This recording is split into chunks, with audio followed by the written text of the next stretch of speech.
Bonsoir et bienvenue dans cette nouvelle édition. Ce soir à la rédaction accueille Maître Nadim Ahmada, avocat à la Cour. Bonsoir. Bonsoir.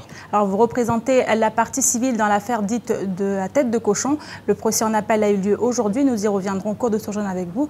Avec nous également Chakila Issouf, journaliste à KTV. Bonsoir Chakila. Bonsoir. Alors la grève à la BFC continue et on a vu que les négociations sont dures entre la direction et les syndicats. On en reparlera tout à l'heure, mais d'abord voici les titres de ce jeudi 21 mai.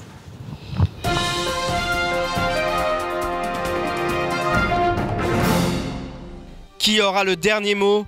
Le feuilleton qui oppose la Smart à la société MCG n'en finit plus. Aujourd'hui, le président du conseil départemental est intervenu en personne et le port a été débloqué. Mais jusqu'à quand? Le procès de la tête de cochon est proche de rendre son verdict final. Lors de l'appel qui se tenait aujourd'hui, les accusés ont une nouvelle fois brillé par leur absence. Le point dans notre journal. Les cantines mahoraises à l'heure de la gastronomie. Ce midi, les élèves de Kahani ont pu goûter le menu confectionné par un chef bordelais venu pour aider et former les acteurs locaux. Reportage à la fin de notre édition.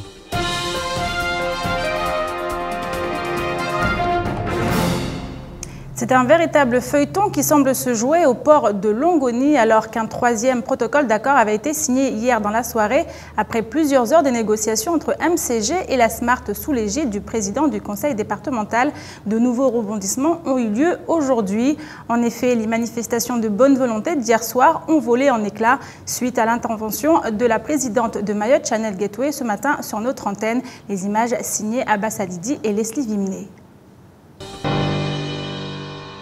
Les salariés de la Smart sont résolument décidés à ne rien lâcher.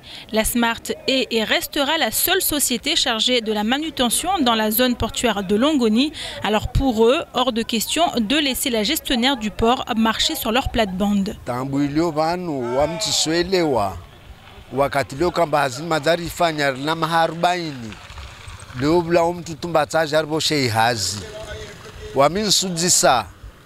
Na uhira wa maure wazarsaidie kondweni riwane atarjo bahari tsoparao arlishe hanafasi yatu rifanya ziatu por na imizo risishuki tapatoka zazia be waida zizia maana waya tsajangia vazia tu wa maore mtao mizo zanyu risimwambiani wantu wa Smart karazia. Alors que les choses semblaient on ne peut plus claires, les retournements de veste continuels de la présidente de Mayotte Channel Gateway mettraient à mal la sérénité des négociations. Certains salariés de la Smart, lassés par les agissements de celles qu'ils accusent de vouloir leur arracher leur activité, vont même jusqu'à tenir des propos lourds de sens. Il suffit de réécouter l'intervention de Mme Nel ce matin, mais quiconque comprendrait qu'elle remet tout en cause. Entre autres, je tiens à lui dire qu'à Mayotte, on n'est pas au Xe siècle, la preuve qu'au Xe siècle, les Africains en général, hein, ils fuyaient. Hein. Mais là, pour lui dire que ce n'est pas l'époque d'Afrikaner ici à Mayotte, quoi. Il aura tout de même fallu 3 protocoles d'accord pour calmer les esprits. Aujourd'hui, le processus de restructuration du port est bel et bien lancé. Reste à savoir maintenant qui de Mayotte Channel Gateway ou de la Smart aura le dernier mot. La réponse très prochainement puisque les grues à l'origine du conflit arriveront à Longoni dans moins d'une semaine. Et dans cette affaire, l'intervention des autorités administratives semble avoir fait bouger les choses dans le bon sens. Il n'empêche que les salariés se retrouvent souvent face à des problèmes qu'ils ne comprennent pas. Du côté de la directrice du port, l'objectif est de laisser à chacun le temps de se réorganiser tout en restant très ferme sur certains points. On écoute Siti Maoulida, directrice du port, au micro de Pierre Bellucci. On ne peut pas empêcher une entreprise de former des salariés. Elle est tout à fait libre de former ses salariés. Mais sur l'aspect manutention, il a été clair que ce sont les salariés de la Smart qui conduiront les grues. Et ça, on ne lâchera pas là-dessus. En tout cas, le conseil départemental est ferme sur cette position. Et éventuellement, s'il faut en arriver là, on en arrive là. Mais le discours, il est clair aujourd'hui. On a été clair devant les employés. Ça fait plusieurs jours qu'on répète ce discours. Les grues seront conduites par les salariés de la Smart, un point final. Voilà. Troisième semaine de grève à la BFC et la tension ne redescend pas, bien au contraire. C'est un dialogue de sourds qui semble s'être installé entre la direction et les syndicats, bel et bien déterminés à faire entendre leurs revendications. Sur les 85 agents de la Banque française commerciale Océan Indien, seulement une dizaine est non gréviste. L'alignement de leur salaire brut sur celui de leurs collègues réunionnais reste leur principale revendication. Les précisions de Shakila Issouf et Fred Soulaimana. Les grévistes ont passé la nuit sur le parking privé de la BFC. Ce campement exprime leur détermination à aller jusqu'au bout des choses. Encore une fois, leurs collègues non grévistes ont voulu reprendre le boulot, mais les salariés en colère n'ont pas flanché devant un huissier venu constater le blocage pacifique à l'entrée de la société. Monsieur Moursali Abdou, est-ce qu'on peut rentrer dans la banque? Notre DRH nous a affirmé, un accord a été signé en 2009, que lorsqu'on passerait département, un accord interne entre les partenaires sociaux de la BFC, que lorsqu'on passerait département, la convention de banque s'appliquerait.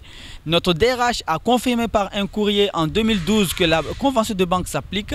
En 2015, on a un avocat qui n'est pas assez mûr qu'on nous amène en entrée, qui nous dit que la convention de banque ne s'applique pas. Donc, il nous a sorti aucun article de loi, mais on a compris leur stratagème. En fait, il est là pour nous embrouiller, tout simplement pour ne pas qu'on demande la rétroactivité. Alors, on est bien vigilant. Cet avocat doit retourner, reprendre ses études. En fin de matinée, l'association des femmes leaders est venue pour soutenir les grévistes. Une prière s'en est suivie pour s'apaiser et invoquer Dieu de leur venir en aide.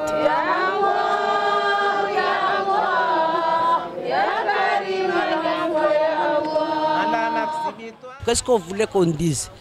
C'est qu'on est tout simplement choqués. Moi, personnellement, je suis estomaquée. Je ne sais même pas par où commencer pour dénoncer ces abus, c'est l'exploitation, les mépris qui subissent les Mahorais. Ça suffit. Franchement, ça suffit. Reçu par la DIECT dans l'après-midi en présence du directeur général venu spécialement de la Réunion, la délégation avec un certain nombre des membres de la direction ne semble pas être prêt à négocier avec le syndicat. Les membres de Force ouvrière se préparaient quant à eux au bras de fer avec des négociations parties pour durer, comme nous l'explique Abdou Moursali. Mamae, nous vous disons que tant qu'il n'y a pas d'issue, on restera là. Matin, midi, soir, jour, nuit, on restera là. La conciliation veut qu'on trouve un compromis et qu'on signe. Donc si cet avocat continue ses propos qui n'ont ni tête ni queue, alors on va rester là. Les représentants de la direction refusent de s'adresser aux médias avant la signature d'un protocole de sortie de grève. Un mutisme synonyme de mépris selon les salariés. Alors Shakila, je me tourne vers vous. Vous avez suivi un petit peu les négociations cet après-midi, au cours de la journée également. On a vu que les choses sont très compliquées. Très compliquées, sachant que les salariés ont dormi sur place. C'était leur première nuit. Et donc en se réveillant ce matin, qu'on était là très tôt, ils nous disaient « Ah, on a mal partout, on a mal au dos, on a mal... » Mais j'ai l'impression plus il y a de difficultés, plus il y a de la solidarité et plus ils sont soudés. Et on se rend compte que l'enjeu est assez important puisqu'ils ont été rejoints par les femmes leaders, ces femmes qui défendent les intérêts mahorais, des Mahorais en général. Donc ici, il s'agit bien d'un combat qui maintenant concerne beaucoup de Mahorais, non plus, pas seulement les intérêts de la BFC. Exactement, et après, il pourrait y avoir d'autres personnes aussi qui pourraient venir leur soutenir parce qu'il y a beaucoup de personnes qui pourraient se reconnaître dans leur combat. Et peut-être que ça pourrait prendre de l'ampleur et peut-être même ça pourrait aussi faire une deuxième affaire, affaire Sim. Et on ne sait jamais. Mais c'est sûr qu'eux, ils ne sont pas sur le point de lâcher. Ça, c'est clair. On sait que les négociations continuent toujours. Vous avez eu des échos de ce qui s'est passé? Jusqu'à maintenant, on les a laissés. Ils étaient toujours à la DIECT, toujours en négociation avec le patronat. Et jusqu'à maintenant, tout ce qu'on a relaté dans le sujet, c'est exactement les informations qu'on a pour le moment. Mais ce qui est sûr, c'est que plus il y a des difficultés, plus les agents de la BFC sont solidaires et plus il y a du monde qui entend parler de cette histoire et plus il va y avoir des gens qui vont les rejoindre. Merci beaucoup, Shakila. On continue dans le conflit qui oppose les salariés à la nouvelle direction nationale SFR Numéricable. Des discussions se sont tenues dans la journée. La réunion a eu lieu ce matin au siège SFR Mayotte, sans grand succès puisque les salariés ne trouvent toujours pas de terrain d'entente en ce qui concerne leurs revendications. On écoute Henri Bourane juste à la sortie au micro d'Abbas Alidi. Nous maintenons et nous confirmons la grève que nous avons, en tout cas le préavis de grève que nous avons lancé pour le mardi 26. J'appelle l'ensemble des salariés de l'ASMR de se mobiliser massivement pour donner une réponse, en tout cas un écho très clair à la direction par rapport à toutes ces revendications pour lesquelles, je le répète encore une fois, nous n'avons eu aucun résultat concret, ni en termes de contenu, ni en termes de rétroplanning. Sur la réunion, et ça c'est une version officielle, il n'y a absolument rien, il n'y a pas de fruit en tout cas. Ce qui a été obtenu, c'est quelque chose qui était acté déjà il y a quelque temps et que le point positif, le seul point positif, c'est une rencontre en métropole à Paris de la direction avec les représentants sur lequel on va effectivement parler de leurs revendications. Mais en tout cas à date, à aujourd'hui, il n'y a absolument rien qui a été obtenu à la réunion. Souvenez-vous, l'affaire avait fait grand bruit. Il y a un an, une tête de cochon avait été déposée dans la mosquée du vendredi à l'abattoir.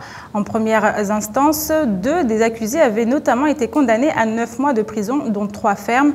Ce matin, l'affaire a été jugée en appel et les plaidoiries ont duré quelques heures. Reportage Shakila Youssouf et Leslie Vimné. Les accusés, une nouvelle fois absents de leur jugement en appel, prouvent pour la partie civile le mépris dont ils font preuve depuis le début de cette affaire. Au lendemain de la nuit du 31 décembre 2013, la communauté musulmane de Mayotte découvrait avec stupeur une tête de cochon dans une mosquée de l'abattoir. De quoi ébranler la fragile cohésion sociale du 101e département. Je suis satisfait déjà de la position de l'avocat général qui réitère en fait la demande.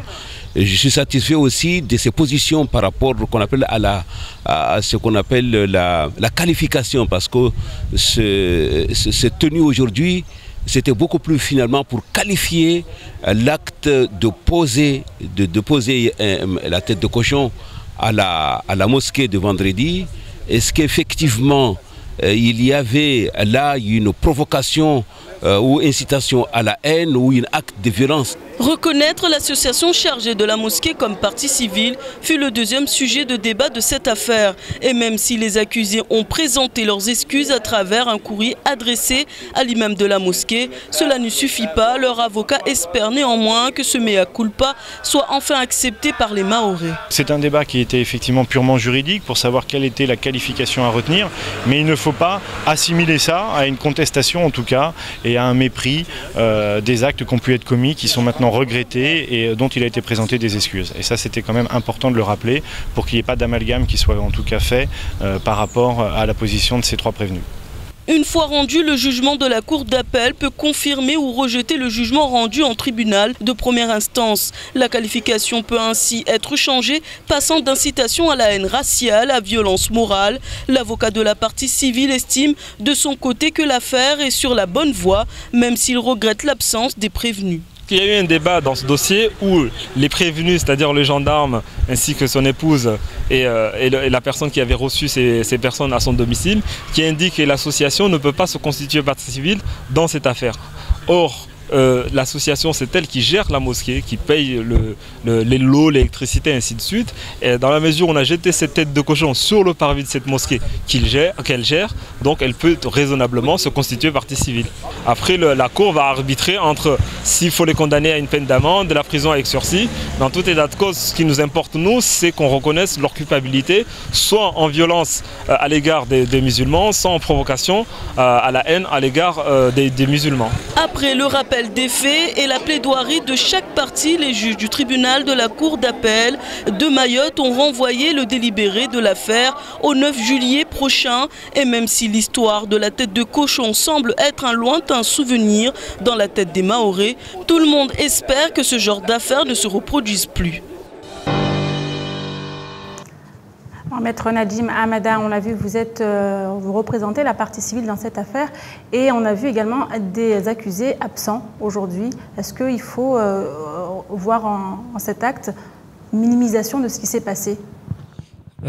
Absolument pas. Effectivement, nous avons un deuxième procès avec des prévenus absents. Donc ils ont fait le choix de faire la politique de la chaise vide, ne pas assumer complètement les actes, même s'ils envoient des courriers pour dire on s'excuse, on n'est pas raciste, mais quand on assume ces actes, on se déplace. On vient surtout ce qu'on a regretté, c'est-à-dire les parties civiles, le procureur ainsi que l'avocat général ainsi que la juridiction sur leur présence, puisqu'on aurait aimé avoir des explications sur leur motivation. À partir du moment où ils sont absents, on peut subodorer que effectivement et supposer que c'est des gens qui sont racistes, et on a des éléments pour attester de cela, puisque Madame, la dame qui a déposé la tête de cochon sur le parvis de la mosquée, quand on est allé sur sa page Facebook, quand on préparait le premier procès, maintenant si ça y est encore, on voyait des posts, c'est-à-dire ce qu'elle affichait sur sa page Facebook, c'est des femmes voilées où elle disait c'est pas ça la France, où elle critiquait un peu les musulmans. Donc on a quand même une dame qui, pour elle, une femme voilée ne peut pas être dans la République française, et qui a été condamnée une première fois pour des faits de violence morale à l'égard de l'association qui gérait cette mosquée, qui n'est pas là aujourd'hui pour s'en expliquer sur les motivations, ni son mari, ainsi que sa camarade qu'il avait invité dans leur maison. Alors, je profite de l'occasion. Il y a quelques semaines, on a vu le Premier ministre, Manuel Valls, présenter un plan de lutte contre l'islamophobie notamment. Est-ce qu'ici, c'est justement l'occasion de montrer qu'à Mayotte, ce genre de choses doit être combattu? Manuel Valls est Premier ministre, mais il a été ministre de l'Intérieur au moment où les faits se sont déroulés. Je vous rappelle, il nous avait reçu le grand cadi ainsi que Maître Larifou et moi-même à son ministère, au moment où on faisait, si je puis dire, la tournée en métropole pour rencontrer la population mahoraise, au moment où on rencontrait également les autres religions, puisqu'on a été reçu par les évêques de France, par les représentants des Juifs en métropole. Effectivement, il nous a fait part, à l'époque, d'un projet pour essayer de renforcer et lutter contre tous les actes islamophobes, antisémites. Et donc, effectivement, il y a besoin d'avoir une loi de ce type pour toute la France. Il ne faut pas venir stigmatiser Mayotte, puisque même s'il s'agit d'un acte isolé, mais il ne faudrait pas avoir un texte spécifique pour Mayotte. Nous, ce qu'on demande ici à Mayotte, c'est qu'on reconnaisse, et c'était ça le but de ce procès, si je puis dire, c'est avoir un message clair à l'endroit de gens qui viennent sur le territoire de Mayotte. Certes, on est en France, certes, on est dans la République, mais surtout, il ne faut pas oublier, on est dans un endroit où la grande majorité de la population est musulmane. On demande juste qu'on respecte notre foi. On ne peut pas venir décemment, surtout en étant fonctionnaire de l'État, c'est-à-dire on est habillé des habits de la République, et venir offenser, insulter, souiller les Mahorais. Alors, le fait que l'association se soit présentée en tant que partie civile, en quoi ça a pu être gênant pour certaines personnes? Non, la difficulté, il y avait deux difficultés juridiques dans ce dossier. La première difficulté qui a été soulevée par les prévenus, on parle d'accusés quand c'est la cour d'assises. Quand on est en cour d'appel, on parle de prévenus. Donc, la difficulté des prévenus disait que l'association, in fine, elle pouvait pas venir représenter, venir au procès, puisque dans le code pénal, le code de procédure pénale, certaines associations peuvent venir assister à des procès et se constituer partie civile, notamment quand il s'agit des associations dont l'objet est de défendre les consommateurs, comme SOS Racisme pour défendre ou lutter contre les actes racistes. Et là, en l'occurrence, l'association n'a pas dans son objet le fait de défendre cela. Sauf que ce que j'ai pu démontrer à la cour, c'est qu'il se trompait complètement. L'association n'était pas là pour défendre les musulmans, l'association était là pour défendre sa propre cause. Pourquoi? Parce que cette association, elle gère la mosquée. La mosquée a été souillée, donc c'est normal que le propriétaire, si je puis dire, de la mosquée puisse venir au procès réclamer des dommages et intérêts à 1 euro symbolique. On ne demande pas de l'argent, on demande juste la reconnaissance qu'effectivement on est venu injurier, insulter, et le fait de ne pas venir aussi aujourd'hui, c'était un ultime droit d'honneur à l'endroit de cette association et des musulmans. On est venu juste expliquer à la juridiction que l'association pouvait venir défendre sa propre cause, et au-delà de sa propre cause, la cause de tous les Mahorais. Merci beaucoup, Maître Nadjim Hamada. Je rappelle, vous êtes avocat à la Cour et vous représentez la partie civile dans cette affaire dite de la tête de cochon. On connaît tous la journée de la femme, la journée de lutte contre le sida ou encore la journée mondiale de la biodiversité. Mais très peu connaissent la journée du pied que l'on fête aujourd'hui, ce 21 mai. Et pour cette occasion, le réseau Diabète organisait une journée de sensibilisation et de prévention face au diabète, parfois facteur d'amputation. Explication dans ce sujet signé Pierre Bellucci. Manger équilibré et prendre soin de son corps font partie des incontournables du bien-être.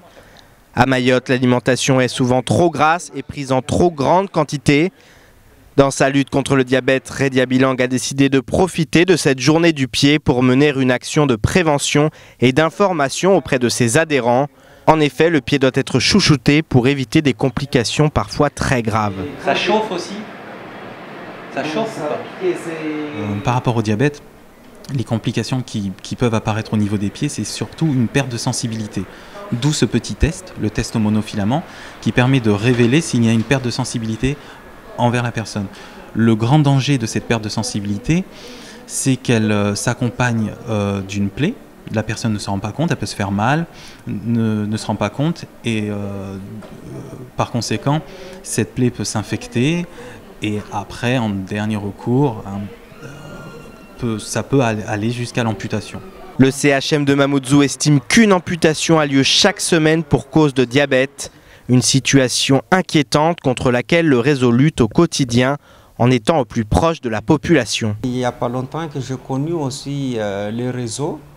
Et quand j'ai appris qu'il y a le réseau, donc ça m'a beaucoup soulagé parce que je cherche aussi à savoir comment je pourrais m'aider à manger et tout ça, parce que j'ai appris que même dans le repas aussi il y a pas mal de sucre qu'on en consomme, donc il faut savoir comment manger, il faut faire attention à ce qu'on mange et l'hygiène aussi. En 2014, le réseau Diabète a accueilli 295 adhérents, un chiffre en augmentation qui montre que la demande est très forte et que seule la prévention pourra stopper cette spirale infernale. Je vous propose maintenant de faire un petit tour d'horizon du reste de l'actualité de ce jeudi 21 mai. C'est dans l'actualité en bref, présentée par Pierre Bellucci.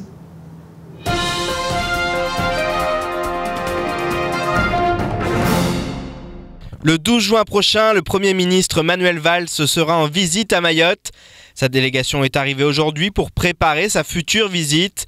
L'annonce de sa venue fait suite aux propos du maire de Mamoudzou, Abdourahmane Soalihi, qui l'a interpellé récemment sur l'insécurité grandissante à Mayotte.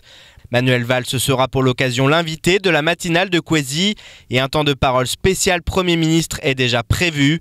Les lecteurs de France Mayotte, les internautes de la page Facebook KTV et de l'infokwezi.fr, les téléspectateurs de KTV ou encore les auditeurs de Kwezi FM ont la possibilité de poser leurs questions et de les envoyer à tv@kwezi.fr. Samedi à 8 h, la jeunesse de Kaweni va marcher dans les rues de Mamoudzou pour démontrer toute sa volonté de développer économiquement cette zone. La délinquance à Kaweni est une petite partie de notre jeunesse. Il faut aussi que l'on parle de ceux qui veulent faire bouger les choses. C'est ainsi que les organisateurs s'expriment sur cette marche. Ils espèrent 1000 personnes. Les vols et autres agressions ne sont pas représentatifs de ce quartier qui souhaite redevenir une zone phare du développement de Mayotte. Alors rendez-vous samedi pour tous ceux qui souhaitent soutenir cette action citoyenne. Les clients Orange en ont marre. Depuis près de 2 mois, dans la zone du sud et dans les communes comme Chirongi et Tsimkoura, des clients se plaignent de leur ligne fixe. Internet fonctionne, mais leur ligne téléphonique ne leur permet pas d'entendre leurs interlocuteurs. Une situation qui dure et que la société ne semble pas résoudre. Avec des forfaits qui dépassent souvent les 60 €, les clients crient leur ras-le-bol et souhaitent pouvoir enfin jouir d'un service complet et joindre leur famille, située parfois à plus de 8000 km de l'île aux Lagons.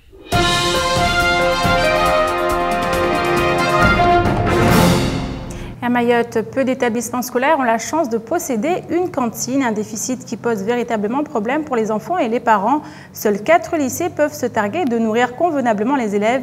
Et afin de développer l'existant et d'aider les chefs de chaque établissement, un grand chef est actuellement sur Mayotte. Au lycée de Kahani, ce midi, le repas a pris des allures de dégustation. Reportage signé Pierre Bellucci. À Mayotte, les élèves ne découvrent les joies de la cantine qu'au moment du lycée. Pour les chefs mahorais, la tâche n'est pas simple car les élèves ont des habitudes alimentaires très ancrées. Difficile par exemple de supprimer le riz d'un repas. Daniel Caquelin, le chef cuisinier venu de Bordeaux, avait donc pour mission de former et de soutenir les chefs des cantines locales. Effectivement, ils ont besoin de formation, que ce soit de la formation professionnelle et aussi de la formation comment mieux faire travailler leurs équipes, comment mieux manager. Ça, c'est aussi important. On sent qu'aujourd'hui, ils sont dans un besoin d'accompagnement. On les a peut-être, ils sont un peu oubliés, hein, ils sont loin de tout. Et ils ont avec toute la bonne volonté qu'ils ont, ils ont forcément beaucoup de qualité et un gros potentiel de développement. Au menu, un repas équilibré basé sur un hamburger à base de semoule, d'aubergines confites, de dinde panée au cornflakes ou encore d'achard de papaye. Un véritable menu gastronomique avec des produits disponibles à Mayotte. De quoi donner des idées aux chefs locaux. Ça nous rapporte beaucoup parce que ça nous rassure, nous, et ça nous donne beaucoup des idées. Par contre, déjà, avec le peu de travail qu'on a fait hier, ça nous a permis de nous ouvrir la porte un peu plus pour bien améliorer notre menu. Un repas exotique que les élèves ont beaucoup apprécié. C'était très bon. C'est très différent de ce qu'on a l'habitude de manger la semaine, mais c'était très bon. Ça change des frites, steak frites tous les jours. Enfin, pas tous les jours, mais souvent. Oui, ça change. Parce qu'avant, on nous donnait des choses qu'on n'aime pas. Aujourd'hui, je vois que ça va. J'ai tout mangé, mais juste celui-là, je n'ai pas trouvé trop bon. Je trouve que c'est super bon d'abord.